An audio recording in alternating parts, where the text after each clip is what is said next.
بات ہمارا تعلق اعلیٰ حضرت فاضل بریلوی کے ساتھ ہے. اعلیٰ حضرت فاضل بریلوی رحمت ایک پیر صاحب نے دعوت دی, پیلی بھیت کے پیر صاحب تھے, دعوت دی ان کے جلسے میں, عرس پہ اعلیٰ حضرت گئے, اور جب میرے امام پہنچے تو بے پردہ بیویاں سامنے بیٹھی تھی.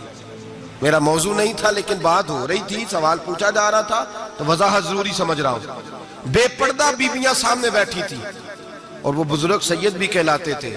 اعلیٰ حضرت رحمت اللہ علیہ واپس پلٹے, واپس بھرے مجمع میں اٹھ کے آ گئے, دوڑا آیا, لوگ بھی تھے, کہنے لگے حضور آپ امام ہیں, بزرگ ہیں ہمارے, آپ کا رویہ نرم ہونا چاہیے, تھوڑا خیال کریں, کوئی غلطی ہے تو سمجھائیں, آپ جا رہے ہیں, کوئی غلطی ہے تو سمجھائیں, رویہ نرم ہونا چاہیے, سمجھا دیں, آپ اٹھ کے جا رہے ہیں. آپ فرمانے لگے جو رسول اللہ کی شریعت کا لحاظ نہ کرے اس کے ساتھ نرم رویہ نہیں رکھنا چاہیے, نرم رویہ نہیں رکھنا. فرمایا اگر آپ سید نہ کہلاتے ہوتے تو پھر میں کھڑے ہو کے بات کرتا, نرمی صرف اس لیے کی ہے کہ تیری نسل پاک میں ہے بچہ بچہ نور کا. لیکن وہ شاہ بھی کوئی قیمتی بزرگ تھے, سید صاحب بھی, وہ کہنے لگے حضور بھی میری طرف دیکھیں, بڑے مجمع میں کہتا ہوں مجھ سے غلطی ہوگی, آئندہ نہیں کروں گا.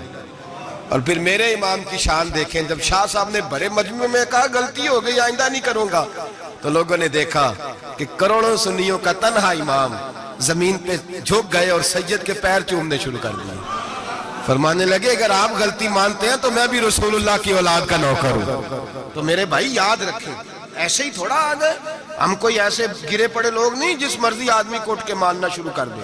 ہماری عقیدت بڑی غیرت مند ہے, ہمارے نظریات بڑے پختہ ہیں, اور ایک منٹ کے لیے بھی ہمیں کوئی شرمندگی نہیں, پھاڑ کے ادھر پھینکتے. ہم کیا سمجھتے ہیں کسی کے درجنوں مرید ہوں یا لاکھوں مرید ہوں, ہمارے لیے کسوٹی رسول اللہ کی شریعت ہے.